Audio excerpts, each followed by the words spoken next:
अस्सलामुअलैकुम। उम्मीद है आप सब लोग खैरियत से होंगे। आज हम लोगों ने स्टार्ट करना है MTS 601 का लेक्चर नंबर 38 और इस वीडियो में हम लोग लेक्चर नंबर 38 39 दोनों को कवर करेंगे। इसमें हम अपना नेक्स्ट चैप्टर स्टार्ट कर रहे हैं जो कि है क्यूनिंग थ्योरी।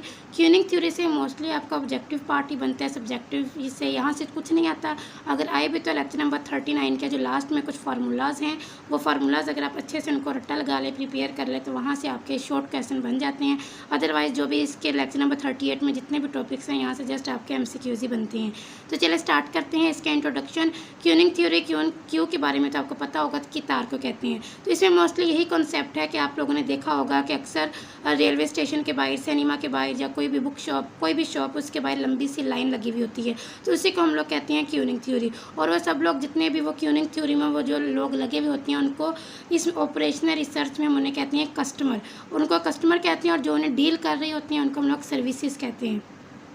तो स्टार्ट करते हैं। सबसे पहले है it is common phenomena in everyday life to see large number of persons waiting in front of booking counter in railway station और इन अ थिएटर और in station shop to have some carried out. मतलब उन्होंने कुछ लेने के लिए वो एक लंबी सी उन्होंने लाइन लगाई हुई होती है। This formation of Q occurs when the present demands of service. उनके कहने का मतलब यहाँ पे सिर्फ इतना है कि वो लाइन क्यों लगी हुई होती है, क्योंकि देखें मोस्टली जो सर्विसेज में बंदा होते हैं ना, वो एक ही होते हैं। पर्सन जो वहाँ पे होते हैं वो एक ही पर्सन होते हैं, लेकिन वहाँ पे जो कस्टमर होते हैं वो बहुत ज़्यादा होते हैं। इसलिए उन कस्टमर्स को वेट करना पड़ता है अपनी बारी का, कि कब वो सर्विस वाला बंदा, वो जो पर्सन है, वो फ्री हो और हम जाके उनसे अपना काम लें। तो ये ऐसा होता है। ऑपरेशनल रिसर्च में भी ऐसा ही होता है। तो इसको हम कैसे डील कर सकते हैं कि अगर हम वहाँ पे जो सर्विसेज हैं उनको ज़्यादा कर दें, सर्विसेज के जो चैनल हैं उनको ज़्यादा कर दें। मीन्स अगर एक जगह पे एक ही सर्वर बैठा हुआ है जिन्होंने कस्टमर को डील करना है, तो उसके लिए अगर हम 2 सर्वर वहाँ पर बिठा दें तो वो जो लाइन है वो कम हो सकती है। मीन्स जो एक लंबी सी लाइन इसके पास लगी हुई थी फर्स्ट सर्वर के पास, तो वो जो हाफ जो लाइन होगी, हाफ जो होंगे कस्टमर्स वो इनके पास आ जाएंगे। तो वो जो लंबी सी लाइन है वो मतलब कस्टमर्स को इतना वेट नहीं करना पड़ेगा। तो ये सारी यही बातें वो यहाँ पे बता रहे हैं हमें कि, और एक बात और भी बता रहे हैं कि customer arriving at queuing system waits in queue. क्या जब वो वेट कर रहे होते हैं क्यू में टू गेट सम सर्विस लेने के लिए, जब कोई भी कस्टमर वेट कर रहा होता है क्यू में, कतार में, इज़ आइडर और एम्प्टी भी हो सकती है और भरी हुई भी हो सकती है। मतलब अगर एक कस्टमर अंदर आता है सर्विसेज लेने के लिए और अगर वह सर्वर फ्री बैठे है तो वो फ़ौरन आएगा, अपना काम लेकर वहाँ से चला जाएगा, तो उसको टाइम बहुत कम लगेगा। बट अगर एक जो कस्टमर है वो तब आता है जब एक लंबी सी लाइन हो, बहुत ज़्यादा नंबर ऑफ़ पर्सन एक सर्वर के पास खड़े हुए हैं, तो उसको जो टाइम लगेगा वो बहुत ज़्यादा लगेगा अपने सर्विसेज के लिए।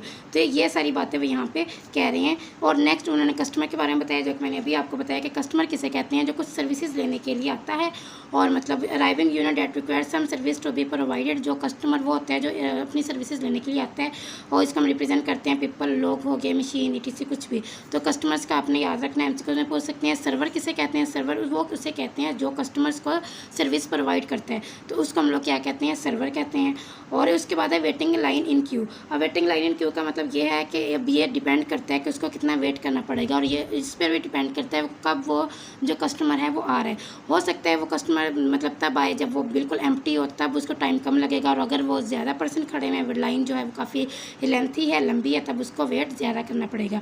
सर्विस चैनल, यहाँ पे वो फिर से वही बात कर रहे हैं कि अगर वो सिंगल सर्विस चैनल है, अगर एक ही पर्सन है, सर्वर एक ही है और वो सर्विस एक ही पर्सन जो सब कस्टमर्स को दे रहा है, तब वो मतलब वो क्या होगा, सिंगल चैनल होगा। अगर वहाँ पे 2 सर्वर हैं और सर्विसेज वो 2 पर्सन दे रहे हैं सब कस्टमर्स को, हाफ वो दे रहा है, हाफ वो दे रहा है, तो उसको हम लोग क्या कहते हैं, मल्टी चैनल कहते हैं, multi channel server model.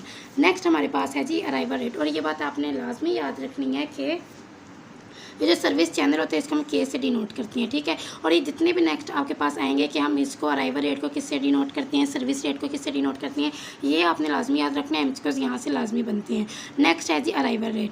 Arrival rate हर किसी के लिए कॉन्स्टेंट नहीं होता, हर किसी पर्सन के लिए ये चेंज होता है। चेंज कैसे होता है, एक पर्सन कब आ रहा है, एक पर्सन कब आ, ज़रूरत नहीं है ना कि एक पर्सन एक ही टाइम पे आए। मतलब जितने भी टोटल कस्टमर्स हैं वो एक ही टाइम पे नहीं आएंगे, वो डिफरेंट टाइम पे आएंगे। एक पर्सन तब आएगा जब बहुत ज़्यादा रश हो गया, एक पर्सन तब आएगा जब बिल्कुल भी रश नहीं होगा। तो इसलिए अराइवल रेट सबके लिए कांस्टेंट नहीं होता और ये चेंज होता रहता है। और ये डिपेंड करता है मतलब उनके आने पे कि वो कब वो बंदा मतलब जो है वो कस्टमर कब आ रहा है। और इसको हम डिनोट करते हैं लैम्डा से। तो याद रखिएगा, सर्विस चैनल को हम K से डिनोट करते हैं और अराइवल रेट को हम लोग लैम्डा से डिनोट करते हैं। नेक्स्ट है जी आपके पास सर्विस रेट। सर्विस रेट क्या होता है, ये वो अराइवल रेट वो रेट होता है जो कस्टमर जब पहुँचता है तो उसने जो सर्विसेज लेनी होती हैं उसके लिए जो अराइवल रेट। सर्विस रेट वो होता है, ये वो रेट होता है जो सर्विस देता है, मतलब सर्विस सर्वर को को कस्टमर को देने के लिए कितना टाइम लगेगा, वो होता है सर्विस रेट। और अराइवल रेट वो होता है जो कस्टमर जब सर्वर के पास पहुंच जाता है तो वहाँ पर उसको कितना टाइम लगेगा, वो अराइवल रेट। और सर्विस रेट के जब सर्वर को कस्टमर को डील करने में कितना टाइम लगेगा, वो होता है सर्वर रेट। और ये मल्टीपल सर्वर या सिंगल सर्वर, ये डिपेंड करता है कि अगर वो सिंगल सर्वर है तो उनको बहुत ज़्यादा टाइम लगेगा क्योंकि कस्टमर ज़्यादा होंगे। मल्टीपल सर्वर है तो टाइम कम लगेगा क्योंकि वो 2 पर्सन होंगे डील करने के लिए, ये 2 से ज़्यादा भी हो सकते हैं। और इसको हम लोग म्यू से शो करवाते हैं। तो ये आपने याद रखना है, अराइवल रेट को लैम्डा से और सर्विस रेट को हम लोग म्यू से डिनोट करते हैं। उसके बाद इनफाइनाइट क्यू क्या होती है और फाइनाइट क्यू क्या होती है, तो पता ही होगा कि इनफाइनाइट नेम से ही जाहिर है। इनफाइनाइट में होता है कि स्मॉल नंबर ऑफ पॉपुलेशंस होते हैं, सॉरी ये मैंने उलट कर दिया है। फाइनाइट क्यू में होता है स्मॉल नंबर ऑफ पॉपुलेशन और वो हम मोस्टली लेते हैं लेस देन 30। तो ये भी आपका इंपॉर्टेंट एमसीक्यूज है कि फाइनाइट क्यू में क्या होता है, लेस नंबर ऑफ पॉपुलेशन होते हैं मोस्टली लेस देन 30। और इनफाइनाइट क्यू में होता है लार्ज नंबर ऑफ पॉपुलेशन होती हैं। नेक्स्ट आपके पास कॉन्सेप्ट आता है प्रायोरिटी का। प्रायोरिटी ये कहते हैं फर्स्ट इन फर्स्ट आउट, लेकिन होता मोस्टली ये नहीं है। वैसे ये रूल होता है, ठीक है, क्यूइंग थ्योरी में ये रूल है फर्स्ट इन फर्स्ट आउट। जो पहले आएगा वही सर्विस लेगा और वही पहले जाएगा। मतलब ये क्यू में लाइन में जो फर्स्ट पर्सन पहले आया है, जो पहले खड़ा है, उसी को पहले सर्विसेज मिलेंगी और वही वापस पहले जाएगा। बट होता मोस्टली ऐसा नहीं है। तो ये क्योंकि ये केस बन जाता है। ये केस कैसे बनता है कि मोस्टली जो सर्वर होता है उसके रिलेटिव्स आ जाते हैं या कोई ख़ास बंदा आ जाता है, कोई गवर्नमेंट जॉब वाला आ जाता है, कोई मतलब स्पेशल पर्सन आ जाता है, तो फिर ये वाला रूल यूज़ नहीं होता। फिर वो क्या करते हैं सर्वर, वो जो आपका उनका रिलेटिव आते हैं तो उनको वो पहले सर्विसेज देते हैं और उनको पहले से निकालते हैं। मतलब वो आते हैं तो बाद में हैं बट वो चले पहले जाते हैं। तो उस दफ़ा जब ये वाला केस होता है तब ये वाला रूल फॉलो नहीं होता। फर्स्ट इन फर्स्ट आउट वाला ये जो रूल है ये फॉलो तब कब नहीं होता, जब आपको प्रायोरिटी वाला ये सीन बन जाए। अदरवाइज़ यही रूल होता है कि जो पहले आएगा वही पहले जाएगा।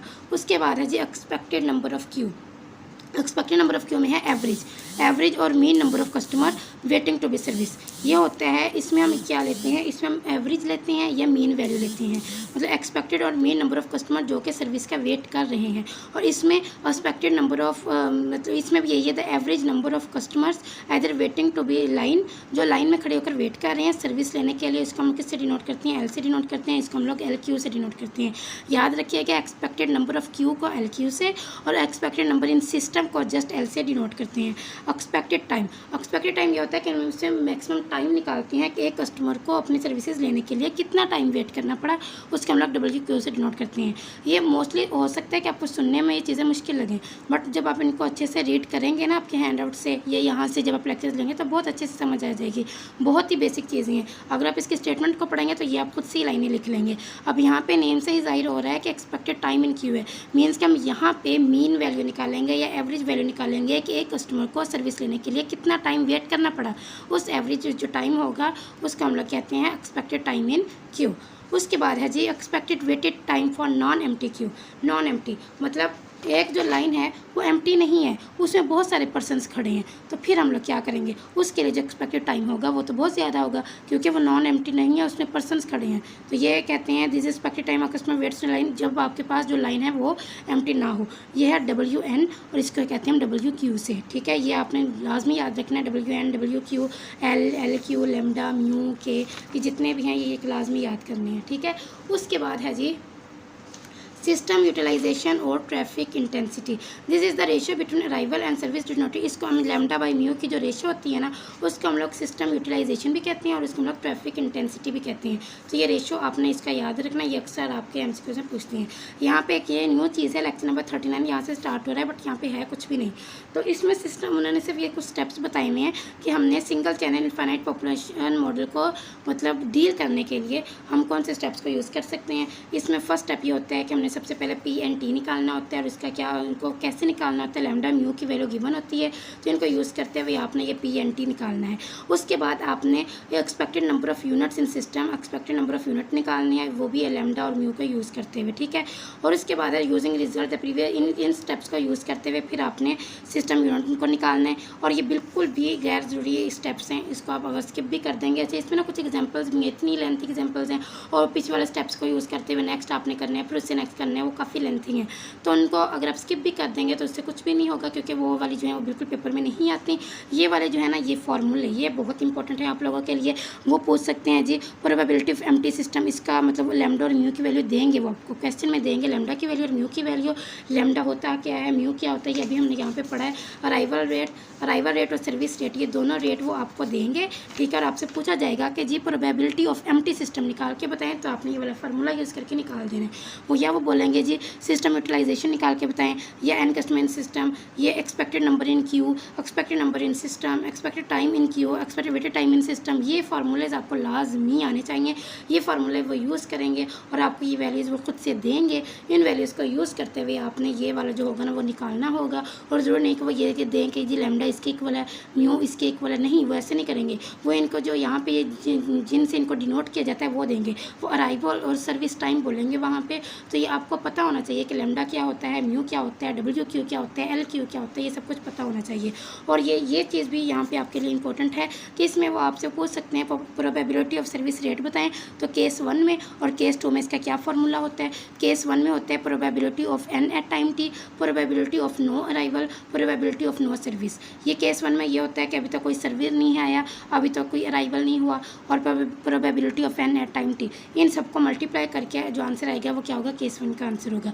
केस 2 में क्या होता है, यहाँ पे एन की जगह n+1 आ जाता है और यहाँ पे नो की जगह 1 आ जाता है और यहाँ पे नो ही रहता है। मतलब probability of n+1 at time t, probability of no arrival, probability of 1 service, ठीक है। तो ये इन दोनों में केस 1 केस 2 में डिफरेंस याद करना है आपने। जो जो लेक्चर में मोस्ट इंपॉर्टेंट है, ये वाले फार्मूलाज बहुत इंपॉर्टेंट है। और इसके साथ ये वाले कुछ फार्मूलाज भी हैं कि नॉन एम्प्टी क्यू में ये निकालना है, नॉन एम्प्टी क्यू में एक्सपेक्टेड टाइम निकालना है, और ये वाला फार्मूला। ये जितने भी फार्मूले हैं ना इनको आपने फिंगर टिप्स पे रट लेना है, ठीक है। अगर ये आप रट लेंगे तो आपका ये समझ लें कि जो लेक्चर है ये आपका प्रिपेयर है। ये कुछ आपको ये पता होना चाहिए प्रोबेबिलिटी के ये स्टेप्स को अगर आप छोड़ भी देंगे कोई बात नहीं, और ये चीज़ आपको मस्ट पता हो, ये आपके एमसीक्यूज में पूछ सकते हैं। इसके बाद है जी ये अराइवल रेट का पता हो। अराइवल रेट कहते हैं कि कस्टमर जब आता है तो उसको मैक्सिमम कितना वेट करना पड़ता है, और ये टाइम सबके लिए कॉन्स्टेंट नहीं होता है, कोई जल्दी आता है, कोई लेट आता है, कोई तब आता है जब रो बिल्कुल भी नहीं है, क्यू है ही नहीं है, कोई तब आता है जब आपके पास वो लंबी सी लाइन लगी हुई होती है। सर्विस को सर्वर को कस्टमर को सर्विस देने में कितना टाइम लगता है, उसको सर्विस रेट कहते हैं। प्रायोरिटी क्या होती है, एक्सपेक्टेड नंबर इन सिस्टम, ये इसमें हम एवरेज निकालते हैं। इसमें भी एवरेज निकालनी है, एक्सपेक्टेड टाइम मतलब एवरेज टाइम निकालना है आपको कि आपको एक कस्टमर को कितना वेट करना पड़ा, उसका जो होगा एक्सपेक्टेड टाइम उसको ये कहते हैं। उसके बाद ये इंट्रोडक्शन में भी हमने कुछ देखा है। कस्टमर किसे कहते हैं, जो कि आते हैं, जैसे हम ग्राहक कह लें।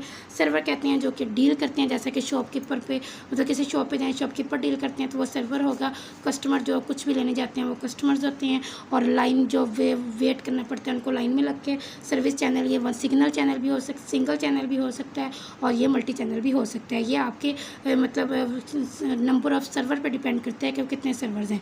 तो ये था आज का हमारा लेक्चर, जिसमें ज़्यादा खास कुछ भी नहीं था। सिंपल अगर आप फार्मूला से याद कर लें तो आपके दोनों जो लेक्चर्स हैं ये प्रिपेयर हैं। चैनल पे नहीं होते तो सब्सक्राइब करके जाइएगा। बहुत सारा ख्याल रखिएगा। जज़ाकल्लाह, अल्लाह हाफिज़।